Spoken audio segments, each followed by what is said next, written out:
सबसे पहले तो नमस्कार आप सभी भावी शिक्षकों का, क्योंकि जितने भी लोग इस वीडियो पर आए हैं, ये शिक्षा मनोविज्ञान पीडी पाठक की किताब का बहुत ही सॉलिड, क्लियर और बेहतरीन पीडीएफ है, जिसको मेरे साथ आप सब आज के बाद से स्टडी करेंगे। ये पीडीएफ कई पार्ट में है और ये पूरी किताब अपने आप में ऐसी किताब है कि इसको पढ़ने के बाद आप चाहे यूपी टेट हो, सी टेट हो, सुपर टेट हो, रीट एग्ज़ाम हो या भारत देश के किसी भी टीचिंग एग्ज़ाम में बैठने की क्षमता आपके भीतर विकसित हो जाएगी अगर आप इस किताब को या इसके ऑडियो को भी समझ लेते हो। मैं इस किताब की जो रीडिंग है वो बिल्कुल इस तरह से करूँगा, इनके टर्म्स को ऐसे समझाऊंगा जिससे आपको ये किताब समझने में बहुत आसानी हो सके। तो आप सभी भावी शिक्षकों को बहुत ही धैर्य के साथ, संयम के साथ इस किताब की रीडिंग मेरे साथ करनी है। सभी लोग जुड़ जाइए, आप सभी का बहुत बहुत स्वागत है।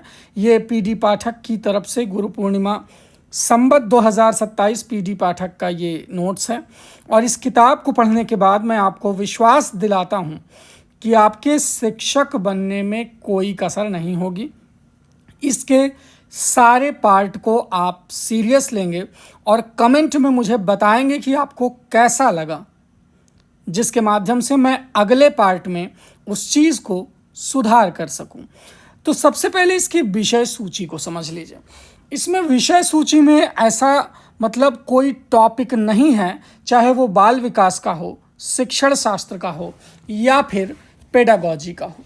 तीनों में से मैं आपको बता दूं कि इस किताब में एक कंप्लीट मैटर देने की पूरी कोशिश की गई है और दिया गया है, जिसमें भाग 1 में आप देखेंगे। सबसे पहले पार्ट 1 पे नज़र डाल लीजिए, ये पार्ट 1 है आपका।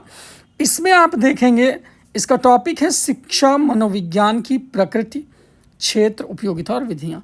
अब ये जो टॉपिक है ये आपको अलग अलग टेट परीक्षाओं में देखने को मिल जाएगा कि शिक्षा मनोविज्ञान की प्रकृति क्या है, शिक्षा मनोविज्ञान के क्षेत्र क्या हैं और शिक्षा मनोविज्ञान की उपयोगिता क्या है और इसकी विधियाँ क्या है ना। मात्र 7 पेज में पीडी पाठक ने शिक्षा मनोविज्ञान का अर्थ और परिभाषा यानी educational psychology, meaning and definition दोनों की बात की है। आप इस वीडियो को देख भी सकते हो और सुन भी सकते हो। अगर आप इसे सुनेंगे तो ज़्यादा समझ में आएगा। आप लोग ईयरफोन लगा के या काम करते वक्त मोबाइल पे चला के इस वीडियो को सुन सकते हैं। तो इसका जो पहला भाग है यानी पार्ट 1 है, ये यहाँ से शुरू होता है कि इन्होंने शिक्षा का आधुनिक अर्थ यानी वर्तमान समाज में अगर देखें तो हम 21वीं शताब्दी में शिक्षा मनोविज्ञान का अर्थ क्या है, साथ ही साथ शिक्षा की आधुनिक परिभाषाएं, मनोविज्ञान का जन्म, मनोविज्ञान का अर्थ और इसमें परिवर्तन और मनोविज्ञान की परिभाषाएं संबंधी प्रश्नों को इन्होंने पहले पार्ट में डालने की कोशिश की है। यानी पहले पार्ट को हम कंप्लीट करेंगे इस वीडियो में। ये भाग 1 है और भाग 1 में आप क्या क्या पढ़ लोगे, शिक्षा मनोविज्ञान का आधुनिक अर्थ समझ जाओगे, शिक्षा की आधुनिक परिभाषाएं, मनोविज्ञान का जन्म, मनोविज्ञान का अर्थ, बाकी देख लीजिए, मनोविज्ञान का संबंध। ये सारे टॉपिक मैं आपको एक एक करके पढ़ाऊंगा, पार्ट वाइज पढ़ाऊंगा। ये पहला पार्ट है, पहली शुरुआत है। हो सकता है कि मुझसे कुछ त्रुटियां हों किताब को पढ़ने में, लेकिन मेरे साथ जब आप सभी इस किताब का अध्ययन करोगे तो आपको एक बेहतरीन अनुभव मिलेगा और फिर अलग से कोई किताब आपको नहीं पढ़नी पड़ेगी, आपको किसी अन्य जगह भटकना नहीं पड़ेगा। पीडी पाठक ने जो वरदान दिया है, आज से ये मैं आप सब लोगों के बीच बांटने वाला हूँ। भाग 1 की शुरुआत करते हैं। वीडियो पसंद आएगा तो इसे लाइक ज़रूर करेंगे, दोस्तों के साथ शेयर करेंगे। ये ऑडियो बुक समझ लीजिए इसे कि आप इसे MP3 के रूप में पीडी पाठक को मैं आपको अवेलेबल कराने की पूरी कोशिश कर रहा हूँ।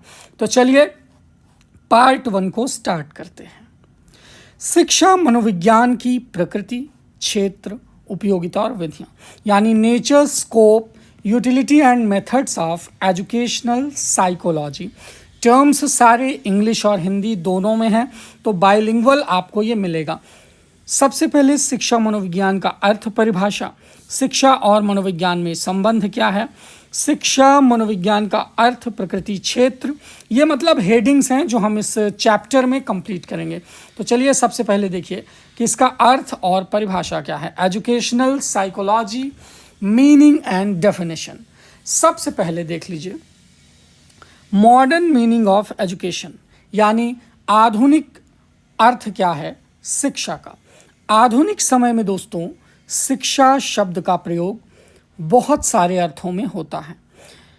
इनमें से एक मुख्य अर्थ का उल्लेख यहाँ पर डगलस और हॉलैंड ने लिखा है। याद रखेंगे शिक्षा के आधुनिक अर्थ का जो मुख्य उल्लेख है वो किसके द्वारा किया गया है, हाईलाइट कर दे रहा हूँ मैं यहाँ पर, डगलस और हॉलैंड के द्वारा ये किया गया। किसके द्वारा, डगलस और हॉलैंड ने।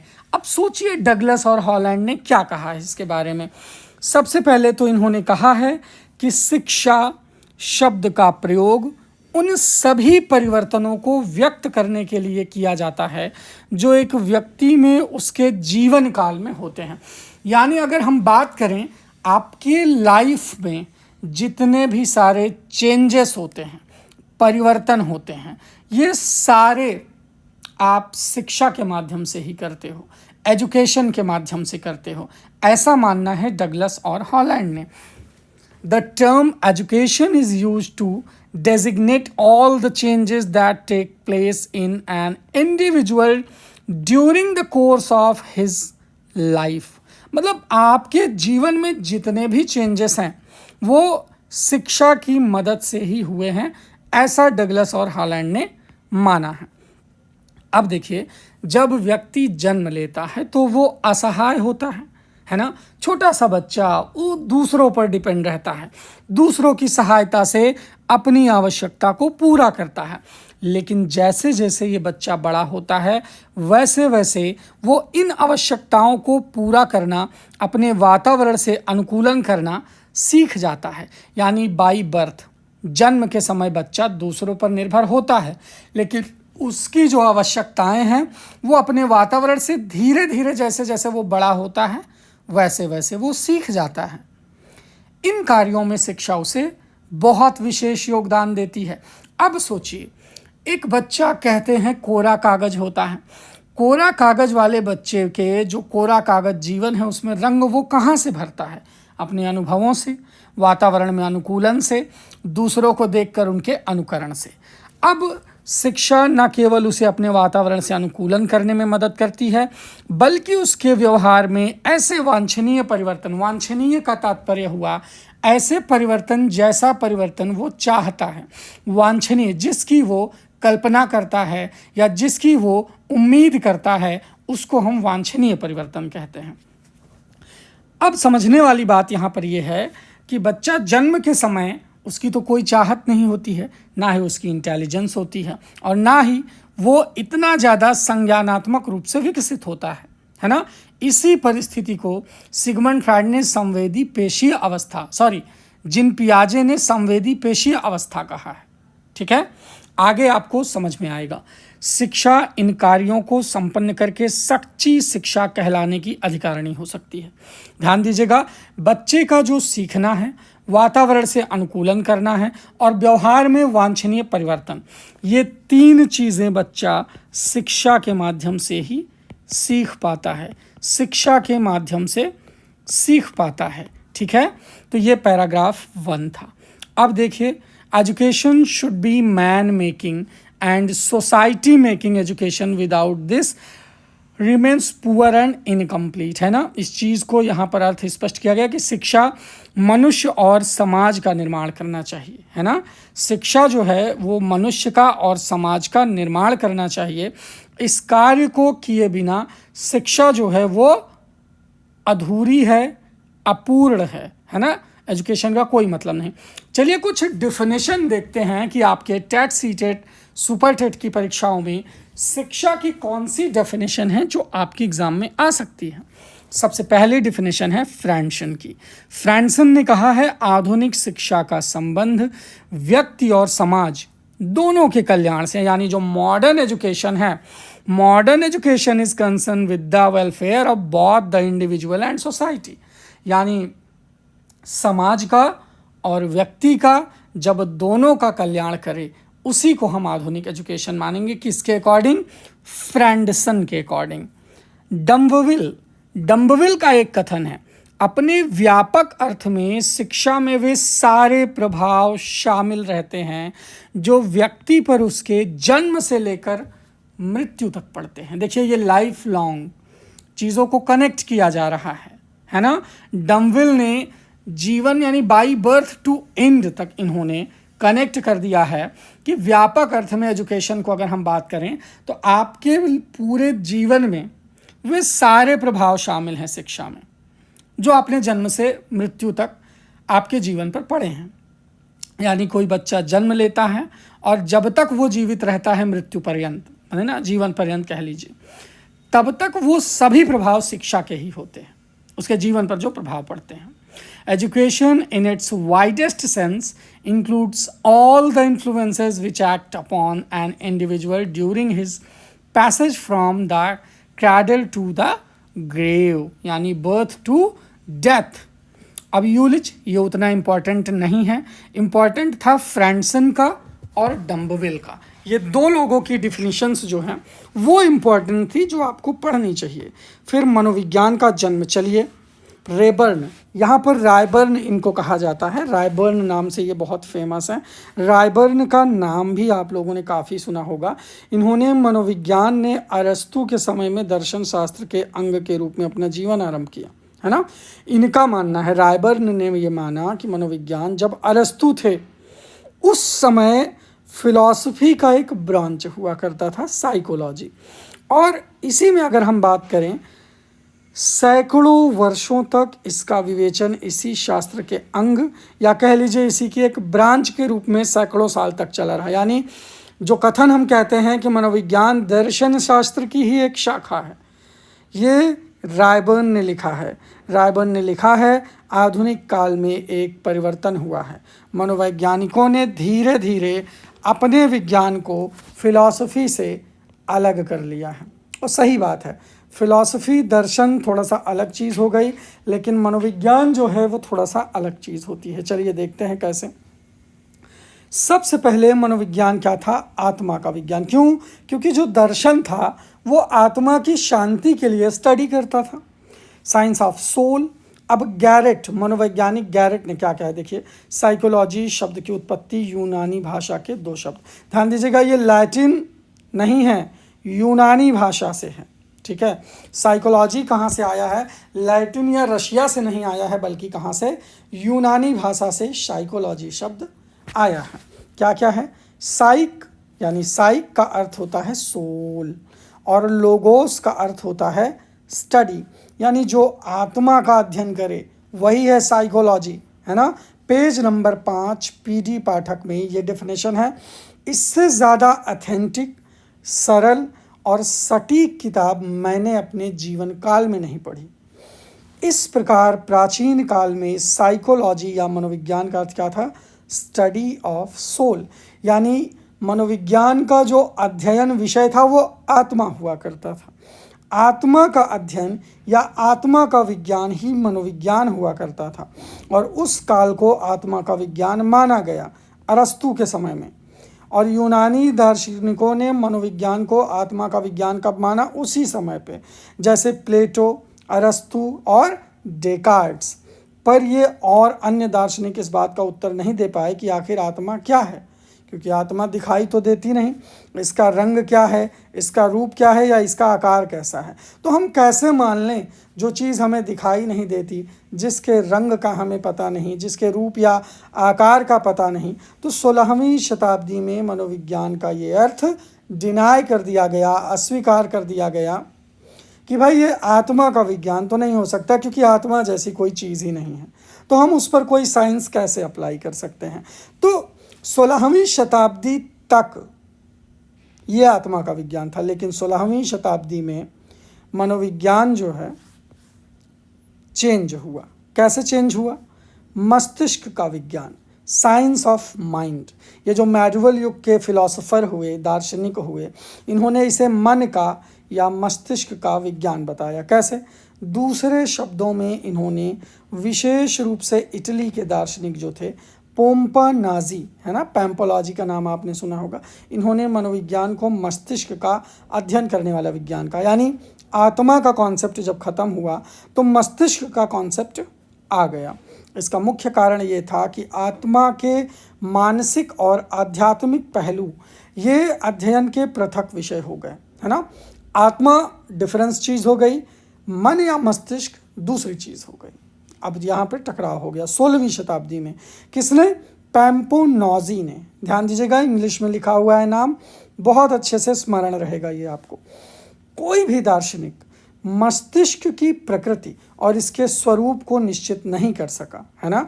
जो समस्या आत्मा का विज्ञान मानने में थी, वही समस्या लगभग इसे मस्तिष्क का विज्ञान मानने में आ गई।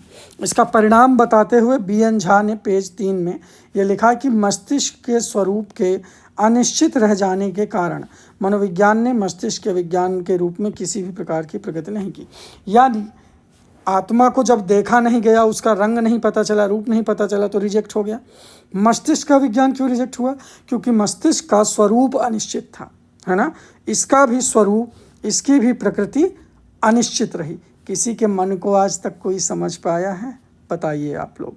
तो कहाँ से मन का विज्ञान मान ले? चलिए, फिर आई चेतना, साइंस ऑफ कॉन्शियसनेस, है ना। 19वीं शताब्दी में वाइव्स, William James, William Wundt, James Sully, इन सब ने मनोविज्ञान को चेतना का विज्ञान बताया। नाम याद रखिएगा, wives William James, William wound और जेम्स सली, है ना। विलियम जेम्स, विलियम वुंड ये मनोविज्ञान शाला जिन्होंने डाली थी, और जेम्स सली, ये 3 नाम याद रखिएगा। चेतना का विज्ञान कब माना गया? 19वीं शताब्दी में माना गया।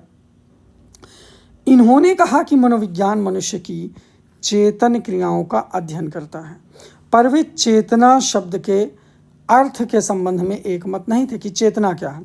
चेतन मन के अलावा अचेतन मन और अर्धचेतन मन भी होता है। ये फ्राइड वाली theory, conscious mind, unconscious mind और सबकॉन्शियस माइंड, ये मनुष्य की क्रियाओं को प्रभावित करते हैं। तो मनोविज्ञान का ये अर्थ सीमित होने के कारण क्या है, आप केवल चेतना पर अध्ययन नहीं कर सकते, फिर अर्धचेतन और अचेतन की स्टडी कौन करेगा? तो चेतना का विज्ञान रिजेक्ट हो गया यहाँ पर, है ना। चेतना का विज्ञान रिजेक्ट होने के पीछे क्या लॉजिक था कि मन की 3 अवस्थाएं होती हैं भाई। चलिए, हमने किसी के कॉन्शियस माइंड का स्टडी कर लिया कि जब विद्यालय में आता है, ध्यान लगा के पढ़ता है तो ये चीज़ समझ जाता है, लेकिन जब घर जाता है, सोता रहता है, तब पता नहीं क्या सपना देख लेता है। उसका सपना देखने के बाद उसका स्वभाव पता नहीं कैसा हो जाए। तो हम ठीक किसी के व्यवहार का अध्ययन नहीं कर सकते। बात आ गई व्यवहार की। साइंस ऑफ बिहेवियर, 20वीं शताब्दी के शुरुआत में मनोविज्ञान ने इसके अनेक अर्थ बताए, जिनमें सबसे ज़्यादा मान्यता इस अर्थ को दी गई। किसको? मनोविज्ञान व्यवहार का विज्ञान है। दूसरे शब्दों में मनोविज्ञान मनुष्य के व्यवहार का अध्ययन करता है। आधुनिक समय में मनोविज्ञान शब्द का प्रयोग साधारणतः केवल इसी अर्थ में किया जाता है भाई। प्राचीन काल से आधुनिक समय तक मनोविज्ञान की जो लाइफ जर्नी रही है, जीवन यात्रा रही है, इसके चित्र को अंकित करते हुए वुडवर्थ ने क्या लिखा है? सबसे पहले मनोविज्ञान ने अपनी आत्मा का त्याग किया। ये डेफिनेशन आपके एग्जाम में आ जाती है। सबसे पहले मनोविज्ञान ने अपनी आत्मा का त्याग किया, फिर उसने अपने मन मस्तिष्क का त्याग किया, उसके बाद उसने चेतना का त्याग किया। अब वो व्यवहार की विधि को स्वीकार करता है।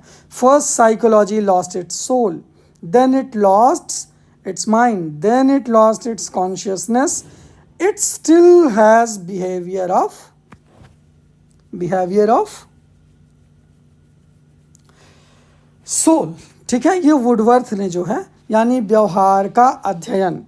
अब डिफिनेशन देख लीजिए, बोरिंग लैंगफील्ड की परिभाषा, मनोविज्ञान मानव प्रकृति का अध्ययन है। Psychology is the study of human nature, ये बोरिंग और लैंगफील्ड ने कही।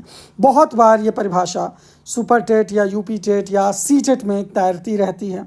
आप सभी भावी शिक्षकों को इसके लिए कॉन्शियसनेस रखनी चाहिए। बोरिंग लैंगफील्ड के बाद गैरिसन अन्य की परिभाषा देख लीजिए, मनोविज्ञान का संबंध प्रत्यक्ष मानव व्यवहार से है, यानी जो आपका ऑब्जर्वेबल ह्यूमन बिहेवियर, जो आप ऐसा प्रत्यक्ष बिहेवियर जो आप ऑब्जर्व कर सको, गैरिसन ने कहा। स्किनर ने मानव विज्ञान व्यवहार और अनुभव का विज्ञान माना। Psychology is the science of behaviour and experience. मनोवैज्ञानिक मन ने कहा आधुनिक मनोविज्ञान का संबंध व्यवहार की वैज्ञानिक खोज से है। Psychology today concerns itself with the scientific investigation of behaviour. अच्छा, क्रो एंड क्रो देखिए, पिल्सबरी का इंपॉर्टेंट नहीं, क्रो एंड क्रो का इंपॉर्टेंट है। मनोविज्ञान मानव व्यवहार और मानव संबंधों का अध्ययन है। Psychology is the study of human behaviour and human relationships. ये Crow and Crow, page number 6। Woodworth मनोविज्ञान वातावरण के संबंध में व्यक्ति की क्रियाओं का वैज्ञानिक अध्ययन है। और जेम्स मनोविज्ञान की सर्वोत्तम परिभाषा चेतना के वर्णन व्याख्या के रूप में कर सकते हैं, है ना। ये 8 डिफिनीशंस आपने देखी। मनोविज्ञान का अर्थ आपने समझा। मनोविज्ञान की शुरुआत आत्मा, मन, चेतना और व्यवहार का अध्ययन कैसे हुआ। मनोविज्ञान शब्द की उत्पत्ति और इसकी आधुनिक 8 परिभाषाओं में से इम्पॉर्टेंट परिभाषा है बोरिंग लैंगफील्ड की, गैरिसन की, स्किनर की, मन की, क्रो एंड क्रो की, वुडवर्थ की और विलियम जेम्स की। ठीक है, तो ये यहाँ पर देखिए, ध्यान दीजिएगा, आपको ये समझना है कि टॉपिक 1 यहाँ पर आपका ख़त्म हुआ, यानी ये 7वां पेज ख़त्म हुआ। टॉपिक 2 का अगला वीडियो पार्ट 2 आएगा। इसकी प्लेलिस्ट आपको एग्ज़ाम मास्टर चैनल पे मिलेगी। ये ऑडियो बुक आपको कैसी लगी, इसे पढ़कर, देखकर, सुनकर आप सभी भावी शिक्षकों को कैसा लगा, क्या ये नॉलेजेबल रहा? जितना समय आपने इस वीडियो या ऑडियो को दिया, क्या इसमें आपने कुछ सीखा? आपके मन में कोई शंका है मित्रों, तो कमेंट करके आप हमें बता सकते हैं, हम आपकी शंका का समाधान करेंगे। आशा करता हूं कि पार्ट 1 और हमारी एग्ज़ाम मास्टर की ये नई शुरुआत आपको पसंद आई होगी। तो पीडी पाठक की ऑडियो बुक को हम कंटिन्यू रखेंगे। अपनी सलाह, महत्वपूर्ण बिंदुओं पर पॉइंट कराना हमें कमेंट में बताना ना भूलें। आप लोग ज़्यादा से ज़्यादा वीडियो को लाइक करें, कमेंट करें और शेयर करें। Thank you so much. Part 2 कल अपलोड होगा। बहुत बहुत शुक्रिया।